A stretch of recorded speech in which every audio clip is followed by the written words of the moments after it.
Fala pessoal, tudo bem? Sejam todos muito bem-vindos ao podcast Acesso Negado, o podcast da All-ID, o primeiro podcast focado em identidade. Hoje é um dia muito especial, a gente está aqui para falar de um tema que até falei aqui com o meu convidado, que é um tema bem difícil, mas o Marcelo Ciso da NeoHype vai trazer um pouco do conceito aqui para a gente, conversar sobre WPM, que é o Workforce Password Management. Marcelo, muito obrigado pela sua presença aqui com a gente. Muito Seja obrigado, bem-vindo. Léo, pela oportunidade. Imagina, a gente vai bater um papo rápido aqui sobre o tema, bem legal.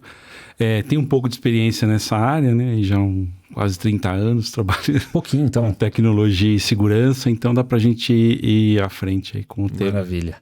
Pessoal, então vai ser um tema bem interessante. A gente vai trazer um bate-papo descontraído, como vocês sabem aqui nos podcasts que vocês estão acompanhando a gente. A ideia aqui é a gente trazer um podcast rápido, 25 minutos, sobre esse tema que tem um ponto específico para fazer vocês pensarem aí no dia a dia. Aproveitando, não posso deixar de anunciar os nossos apoiadores. A Maicina, ela é uma apoiadora que ajudou a All-ID a criar esse podcast. Então, e aí uma surpresa, né, que se vocês comentarem aqui hashtag Maicina, o pessoal da Maicina vai entrar em contato com vocês para fazer uma POC totalmente grátis para vocês conhecerem o produto.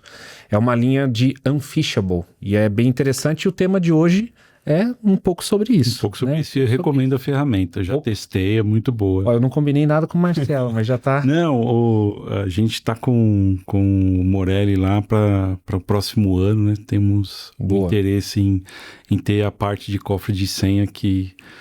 É uma ferramenta que ajuda, né? Tem lá as implicações, mas não dá para ficar sem hoje no dia, né, da situação atual, de tão veloz que está, né, o mundo digital, você tem que ter algumas proteções a mais aí. Perfeito. Bom, então vamos começar? Vamos lá.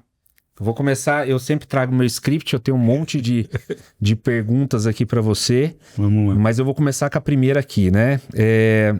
Ainda a gente depende de muitas senhas no ambiente corporativo, né? Isso eu até fiz, acho que um dos episódios eu fiz uma brincadeira, eu falei assim, a gente deve ter em torno de uns 5 aplicações mais ou menos dentro da empresa, né? 5 vezes 100 quase, porque tem gente que, eu já passei com alguns clientes, tem 100 aplicações dentro do seu ambiente tecnológico, né?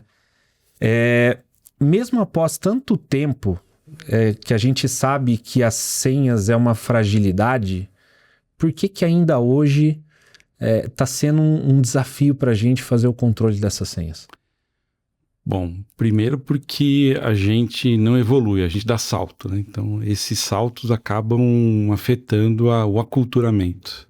Pelo menos aqui no Brasil, eu vejo um pouco disso, né? Falta, não é do conhecimento, mas da cultura da proteção, da cultura da segurança básica. Vou dar um exemplo.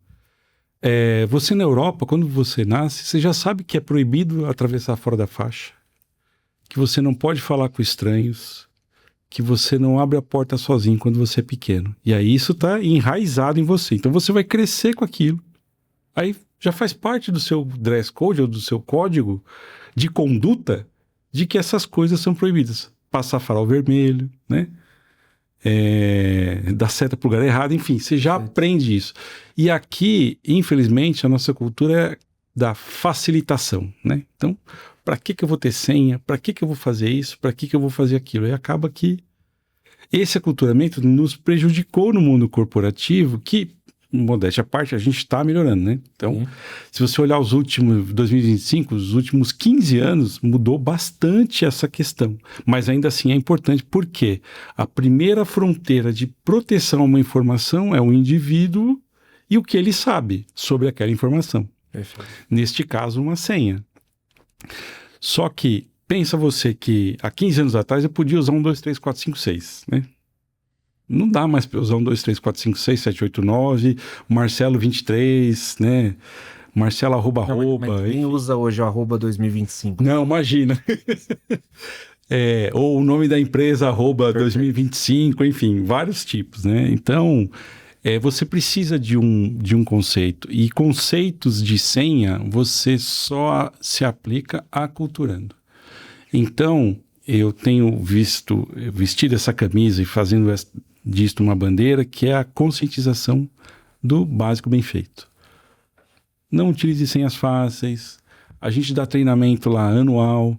A gente está fazendo campanhas, faz comunicados, dá exemplos e ainda assim ocorre. A gente teve que criar uma automação dentro do nosso AD, que eu tenho lá mais ou menos, acho que mais de 100 mil senhas que não podem ser usadas ou repetidas. Base, né? É uma base que a gente implementou, ou seja, o cara vai digitar a senha, se tiver com aquele formato, né, ela não vale. Mas então agora eu vou puxar um gancho nesse seu tema para virar um bate-papo mesmo. Se você faz um aculturamento na ponta, né? E como a gente está trazendo o tema de workforce password management, né? Para cuidar da senha lá na ponta para o usuário. Hoje o usuário, ele tem, sem brincadeira aí, né? Dependendo da empresa, ele vai ter mínimo 20... 5, 6 sistemas com... Um monte. Se não tiver SSO, de conexão com SSO, ele tem um problema, porque ele vai ter alguns outros usuários. Tem gente que é desenvolvedor, tem usuário local, tem usuário administrativo. Cara, como que essa ponta, não tô nem falando ainda de sistemas, né? Mas como que na ponta para nós, usuários, você vê essa dificuldade aí do dia a dia dessa evolução? É um desafio. Existe esse desafio, porque o usuário final, ele não quer guardar a senha dele, ele não quer ter senha complexa, ele quer fazer o famoso 1, 2, 3, 4, 5, 6 e ir embora. Ele quer trabalhar. E quer trabalhar e vai embora, e deixa o computador aberto e sai. Então, se você não aplica política, se você não aplica as devidas travas e ensina a ele que ele tem que fazer isso para o bem dele, e como é que você faz isso? Com dor, às vezes, né? E qual é a dor? Cara, assina aqui esse termo, ó. Tá claro aqui, se você desrespeitar a política de segurança da empresa, que engloba a sua senha, que você é guardião dela, você terá uma sanção administrativa, uma suspensão, né? E depois... E até... Mas, desculpa. Não? E isso faz parte do aculturamento. Porque se você não mete medo, em certa medida, né? Não é para apavorar também, que não pode. Sim. Mas se você não transmite a importância que ele tem que dar a isso, ele não vai levar... E a gente tem um desafio maior hoje com a nova geração, né? Que não se compromete muitas vezes, né? Todo mundo tem um comprometimento, mas a gente percebe o dinamismo dessa galera. E aí você começa a ter que pensar em ferramentas, que a gente pode falar depois. Mas não, eu vou trazer, então eu vou fazer uma pergunta, porque a hora que a gente coloca uma ferramenta, beleza, a gente pode ter uma cultura de um documento, de alguma coisa que são... Mas isso independe, é ético, mas não quer dizer que ele vai seguir. Perfeito. Não quer dizer que ele vai fazer. Eu trabalho com operação, beleza? O meu business, ele é dinâmico. Perfeito. Então tem hora que eu tenho 1000 pessoas e tem hora que eu tenho 500 pessoas. Perfeito. E tem hora que eu não tenho pessoa nenhuma. Mas e a hora que eu coloco um controle, que é uma ferramenta, não se torna burocrático? Que a pessoa fala da burocracia? Né? Existe a burocracia, não tem jeito. Mas eu tenho que ter, senão eu não consigo administrar. Então, como é que eu faço essa administração? Primeiro, não pode repetir as senhas, que é o controle. Né? Então, vamos no básico. Você tem que fazer sua senha com 123 @ 25, sei lá. Sua senha tem que ter esse formato. E você tem que guardar esse formato. E só para te lembrar que daqui a 45 dias, você vai trocá-la de novo. Então, você bota o controle básico para fazer isso para você, para avisar ele que a senha dele vai trocar, que a senha dele não está com a complexidade necessária. E, no meu caso, eu ainda tenho monitoração, surveillance, observando o comportamento da operação, para saber se ele não levou o celular, porque não pode, se ele não está com papel na mesa anotando alguma coisa que não deve. Então, esse tipo de situação eu tenho que ter no meu negócio. Perfeito. Eu acho que até é bacana você comentar um pouco sobre o seu negócio, porque muitas vezes a gente está conversando sobre a análise da ponta, né? Mas o seu negócio tem uma certa necessidade de análise dessa ponta. Né? Exatamente. Acho que é legal você explorar isso aqui. Cumprir os requisitos. Vamos lá. Qual que é o meu negócio? É atendimento. Perfeito. No final do dia, parece um call center, mas é um atendimento. Porque eu ofereço uma solução para o meu cliente ou para os meus clientes, que vai desde um chatbot na internet, ele buscando um produto X de um cliente X, que passa por um tratamento, por machine learning, por RPA, e chegou no atendente, porque ele quer falar com o humano, ele quer tirar uma dúvida. Esse humano é o cara da ponta, que tem que seguir um script que está na tela e que tem X sistemas que não são integrados, porque aí eu tenho um outro desafio que é, eu posso integrar o meu ID, ou a minha conexão, né, a minha necessidade de senha com o aplicativo do cliente. De um terceiro que talvez nem é seu também. De um terceiro que eu não posso muitas vezes, mas ele tem que entender o que ele tem que fazer. Então, a gente tem algumas facilitações tecnológicas.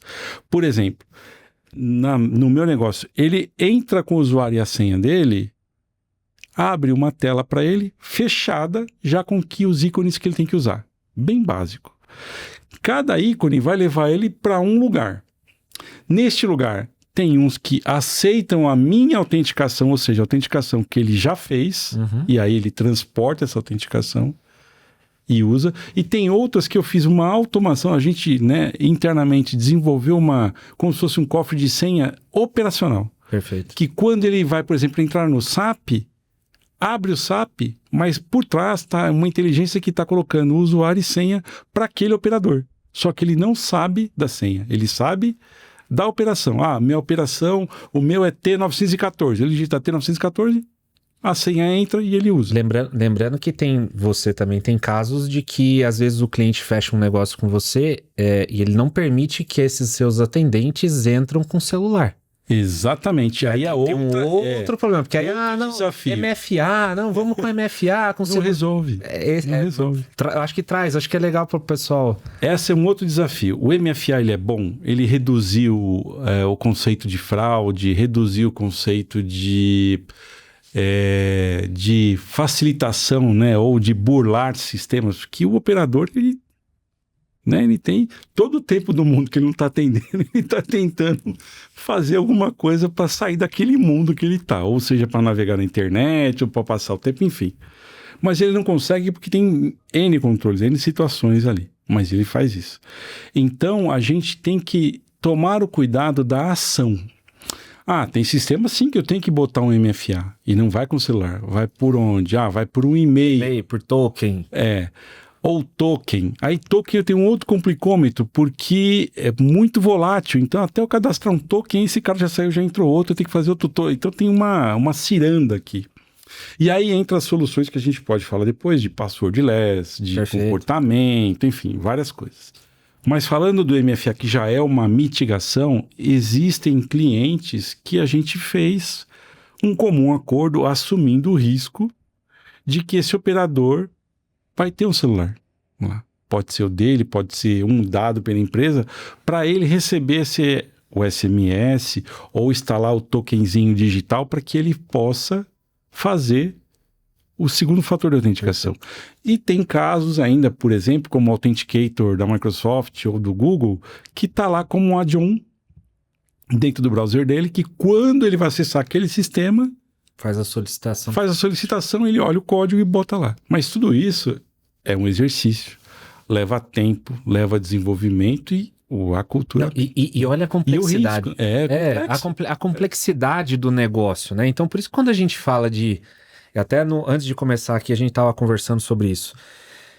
Quando a gente fala de identidade, às vezes, dependendo do negócio, você está trazendo o seu aqui agora, às vezes eu já vivi uma realidade de um negócio onde eu cuidava de usuários de back-office interno, PAN, essas coisas que é back-office ali, né? Você tem um desafio à parte, que é o externo, para acessos de terceiros, de aplicações terceiras. Tem toda uma complexidade aí que a gente não está entrando no mérito, mas existe essa complexidade e existe essa exigência. Eu tenho back-office, eu faço back-office. Então, você faz back-office também. Só que para eu fazer o back-office, o cara tem que passar por um treinamento de mais ou menos 90 dias, para ele começar, ou seja, eu pego uma pessoa, retenho ela 90 dias, né? Estabeleço aqui o processo, e nos últimos 30 ela vai para a produção, ou seja, vai sendo acompanhada por alguém do cliente, por um time de treinamento que observa como ele está fazendo e ele vai fazendo o trabalho dele. Aí, para esses casos, tem MFA. Ah, mas tem que ser o celular. Mas é do atendente ou é o corporativo? Lembrando que ele é um funcionário, então eu tenho que dar um telefone para ele corporativo. Ele não pode usar o pessoal dele. Perfeito. Porque aí, privacidade, né? Tem que ser, né? Ele tem que dar o consentimento inequívoco e transparente para poder ele aceitar aquela condição. Nem sempre todo mundo aceita. Então essas condições, elas vão aparecendo, essas nuances, e a gente vai... E que em 90 dias ela pode sair... Pode sair porque não deu certo. Não deu certo, você precisa colocar outro. Exatamente. E aí a gente fala de conta órfã, e aí a gente vem aí e começa a vir... E aí tem todo um trabalho. A gente também tem automações. Como eu não tenho uma ferramenta de IAM robusta, a gente tem automações para as minhas necessidades. Então esse cara, ele tem horário para entrar e sair, então ele tem horário para logar na máquina. Perfeito. Eu tenho, em alguns casos, o operador, ele recebe um token, só que ele recebe também um documento daquele token dizendo que ele é responsável por aquele token. E outra, esse token ele não leva para casa. Eu tenho que ter um escaninho lá para guardar o token dele. Exatamente. E aí, então, eu vou...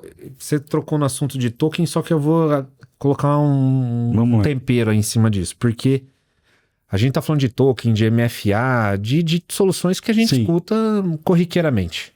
E agora, com a chegada da IA? A IA é complicada. A IA sem quântico ainda dá, mas a IA com quântico eu tenho medo. O quântico é mais rápido ainda. A IA já é rápido, imagina o quântico. Não, mas a IA, cara, é assim, você precisa dar alguma coisa para ela te devolver alguma coisa, né? A IA por si só é isso. Se, e somente se, você fez um trabalho robusto aqui, seja de tecnologia ou seja de aculturamento, essa IA, ela vai funcionar até um certo ponto. Porque ela vai usar as coisas óbvias, ou no final do dia um cálculo matemático. Tá bom. Tudo é um cálculo matemático. Então, se ele sabe que eu uso tecnologia X ou Y, meu cálculo matemático é Y. Aí eu vou, através desse cálculo, eu vou tentar burlar aquela senha ou aquele negócio. Posso conseguir? Pode. Mas depende do que você tem de proteção ali na base rodando. E aí... Você pode ter um EDR, um XDR, um antivírus, um data loss. Você tem que ter alguma coisa para olhar para aquilo, para que isso não ocorra. E agora tem uma tecnologia, até que é nova, que é a biometria de voz. Ou seja, e também não é barata, mas é uma solução que vai nos ajudar justamente na identificação. Por quê? Você, usuário ou consumidor, vai falar com o meu atendente. Então, quando você for falar com o meu atendente, vai aparecer assim para você, autenticado pela NeoHype, beleza? Porque eu estou validando que quem está falando com você é um operador meu. E como é que eu sei disso? Quando ele entrou na operação, eu gravei 10 segundos da voz dele e eu sei que ele é ele. Caramba, mas como a gente hoje recebe ligação... Justamente por isso, para invalidar esse tipo e coibir esse tipo de situação. De que quando eu recebo uma ligação, eu vou saber que é uma pessoa de fato, ou uma IA autenticada, porque eu validei digitalmente ela, eu criei e validei. Então eu já tenho essa solução. Caramba. Assim, o custo dela depende muito do que você vai fazer, vale a pena, mas isso é para um mercado específico de atendimento, de URA, então ela vai usar esse recurso. Saber que tem não existe, mas está timidamente sendo implementado, mas com a resolução, se eu não me engano, as novas resoluções que têm saído, os players, né, já estão olhando para isso, ou seja, para eu garantir cada vez mais e saiba que o Brasil é o maior investidor em tecnologia financeira, né, o Brasil é o maior no mundo. Tem empresas boas de autenticações, né, cara? Tem várias. E essa solução que eu tô te falando, ela é brasileira, tá? Tá. Então, tem como fazer isso. Ou seja, eu vou ter um banco de dados dos meus atendentes. Que vai validar, quando vai falar com o Léo, de que quem tá falando desse lado aqui é o Marcelo. E você vai ter a segurança de que é o Marcelo que está falando. Então, a partir daquele momento, se eu fizer alguma informação ou der alguma informação errada e você falar, eu falei com o Marcelo, eu vou lá buscar na gravação, vou olhar, não, realmente ele falou com o Marcelo e o Marcelo se equivocou. Aí eu volto para você e resolvo a situação. Agora, se a gente... Até fazendo uma brincadeira aqui, né? Se a gente olhar a teoria do Alan Turing, cara, daqui a pouco a gente tá com um problema, porque ele já chegou lá há um bom tempo atrás e falou, cara, a gente não vai conseguir identificar quando estiver falando com um robô.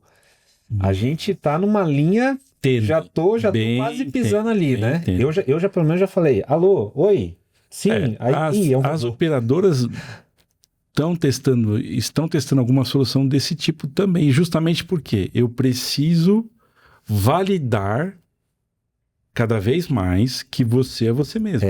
Porque no mundo digital, pode ser o Marcelo, pode ser o Leonel que estão conversando aqui. Mas não é, né? Pode ser uma IA bem desenvolvida. Óbvio que hoje ainda é rudimentar, né? Você vê, quando você olha aquelas vídeos, enfim, de IA, você percebe que é IA. Né? Quem é de tecnologia... Perfeito. Principalmente quem é de tecnologia, sabe dizer que não é. Minha mãe... Mas a minha mãe não sabe. Minha avó também, ela olharia... Minha mãe... olha só, o fulano morreu. Quase caiu no golpe aí justamente disso. O cara liga na minha operação. Saiu até um alerta sobre isso, né? O pessoal da engenharia social ligando, se passando por alguém de uma empresa ou que presta serviço para você, fazendo uma engenharia social, ou seja, no elo mais fraco, o humano, a pessoa que está ali. É a senhora do café, que seja. Ele liga para ela, aqui é do suporte, você ligou que sua máquina quebrou. Mas qual é seu nome? Me confirma seus dados, seu nome, sua senha. E aí a pessoa lá na parede está estampado assim, não divulgue sua senha. E ainda assim, ela desse lado, é 1, 2, 3, 4, 5, 6. Acabou. Dá pra porque ela confiou, né? Tem uma confiança. E aí o cara vai ludibriando. A gente pegou uma gravação dessa, como a gente tem todo um aparato, então a gente detectou o que estava acontecendo, porque não era padrão, e a gente pegou e ficou olhando, né? A gente estava em cima da situação. E foi bem interessante isso. E o cara foi audacioso e continuou. Não que isso, que aquilo. Vai nesse site tal, faz tal coisa. Eu falei, olha. E o cara estava ludibriando a pessoa como se fosse alguém da empresa X, ela acessando um site, sei lá da onde, legal, um site legal, que o cara foi lá e escondeu dentro do site, que ele achou uma brecha. Ele colocou um arquivo lá, que se ela executasse esse arquivo, se esse arquivo fosse permitido, dava acesso para ele. Abriu uma porta. É um caminho... A gente vive essa batalha de gato e rato todo dia. Aí voltando lá no início, por isso que eu falo, a conscientização diária. E eu ainda não faço conscientização diária. Mas a conscientização, ela tem que existir sempre. É chato. Lá vem o cara da segurança, o cara é chato. Eu costumo fazer algumas brincadeiras, até com a minha filha, assim, às vezes no Roblox, essas coisas. Sim. Mas em algumas palestras que eu faço, eu peço pro pessoal, falo assim, abre para mim o Waze. Aí o pessoal abre o Waze. Então, falou, o que pediu aí na tela para vocês? Um endereço. Falei, você sabia que o Waze tem um usuário e uma senha? Aí todo mundo, é verdade, né? Tem um usuário de serviço. Tem um usuário e uma senha. Pode ter pode ter 200. É uma conta de serviço. Mas aqui é só para... mas para chamar uma ideia interessante, assim, né? que tem a famosa conta genérica, né? Que a gente chama de conta genérica, que no final do dia é uma conta de serviço. Quem é responsável por ela na sua empresa? Tem que ter um dono. Tem que ter um cara que, você não tem cofre de senha? Então, quem é o dono dela? Quem que guarda? Nos anos 90, a gente implementou um sistema complexo de exchange, na empresa que eu te falei lá. A gente criou uma complexidade, a maior que podia na época, e cada um tinha um pedaço de uma senha. Cada pessoa de lugares diferentes. Por quê?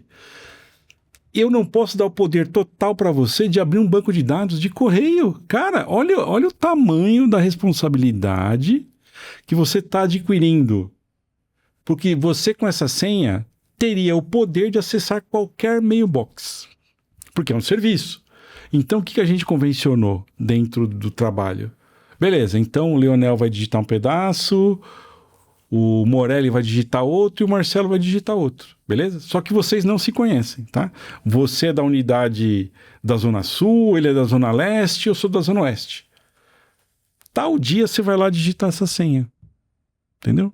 Posso te provocar? Pode, claro. Hoje eu vou te duvido que quem tá escutando não tem um menino lá da TI que tem Exchange Global e que o moleque mexe no Exchange dele. Pode. Só pra brincar aqui, pra vocês falarem, meu Deus, é verdade. E outra, o administrador hoje do Office 365, ele tem esse poder. Não, deveria ter só um Global Admin, né? Nosso 365. Se você puxar um relatório lá agora, se não tiver uns 5... Olha, para eu chegar nos 4 Enterpriser foi muito difícil. É uma batalha. 4 anos pra gente poder, assim, a equipe toda ter a conscientização de que eu só posso trabalhar dessa forma. É difícil. Porque mas, ó, é isso. Olha, o Pagim já tá indo pra penúltima pergunta. Olha como passa rápido. Nossa, não. E aí eu vou trazer um tema que eu acho que não pode deixar passar, né? Como a gente tá falando de autenticação do usuário final, esse tema acho que todo mundo já escutou. A gente escuta e parece algo... A gente escuta, mas pelo menos eu nunca vi, né? Assim, um negócio funcionando. Mas passwordless. Eu já testei também, mas aí tem algumas implicações. O passwordless, ele custa de R$40 por máquina a 14, 15 reais, depende da solução que você vai usar e do volume. Então é uma solução muito cara, porque eu estou te falando para o endpoint, mas você tem todo o servidor, aí você tem... Aí, então acaba sendo uma solução que não é para qualquer um investir, mas ela é muito interessante, porque é algo que você tem, não é uma senha. É o seu comportamento. Além do passwordless, tem uma outra solução que eu testei, americana, que é o conforme você digita no teclado, ele valida você. Caramba. Então é assim, é uma senha, beleza? Você vai botar a sua senha. Só que a forma como você digitou o seu usuário e a sua senha, eu deixo ou não você logar na máquina. Caramba. Que legal. Então, como é que ela funciona? Quando você bota ela no modo learning, fica lá uma semana, então você vai, obviamente que em uma semana você vai digitar a sua senha de vários jeitos. Com o dedo só, com as duas mãos, ou, né, vai copiar, colar alguma coisa.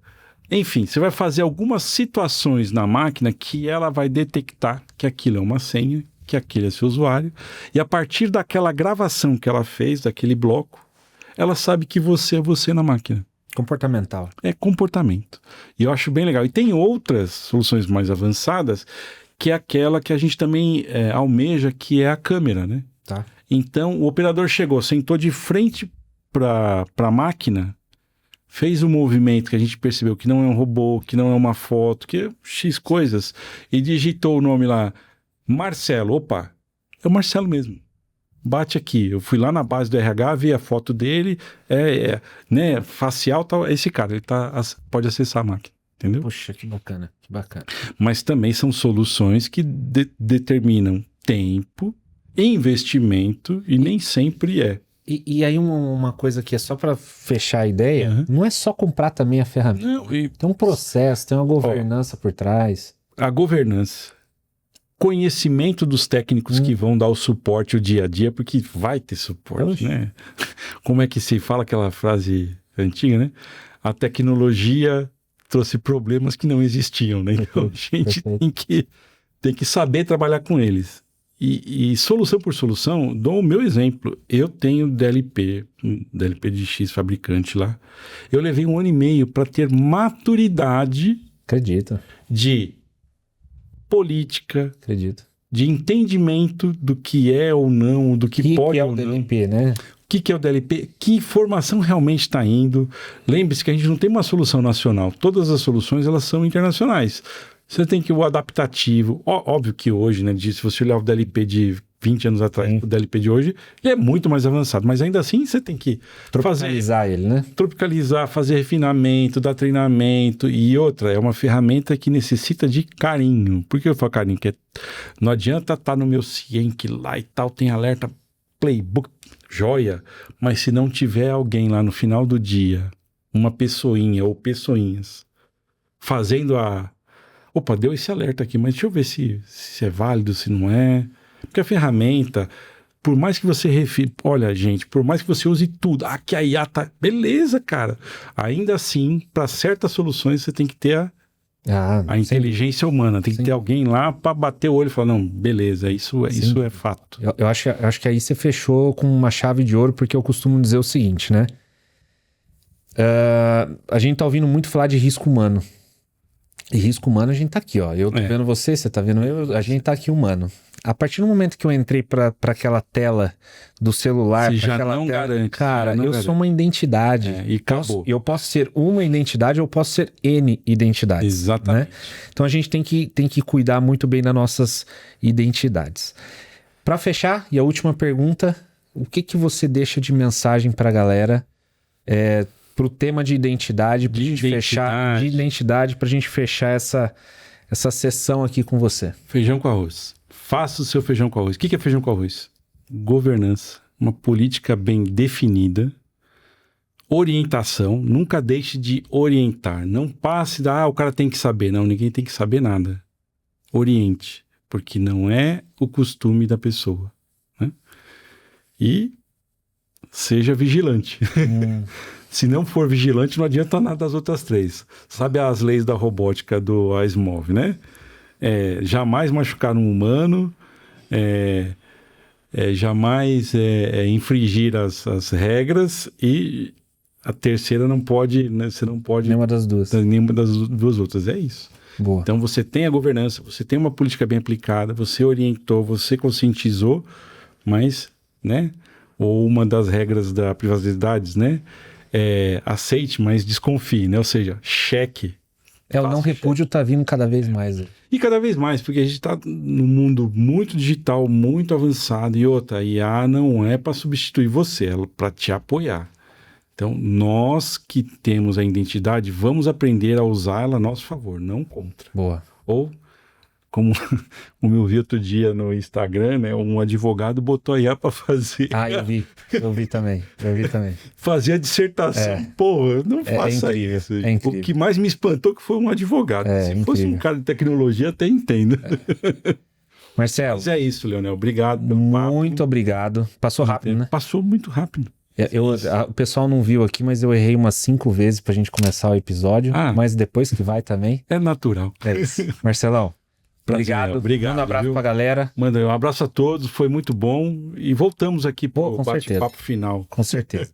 Pessoal, muito obrigado. A gente se vê nos próximos episódios, que aí vai ter alguns outros temas cada vez mais quentes aqui pra vocês, com foco em identidade. Obrigado, até a próxima. Valeu, pessoal. Até mais.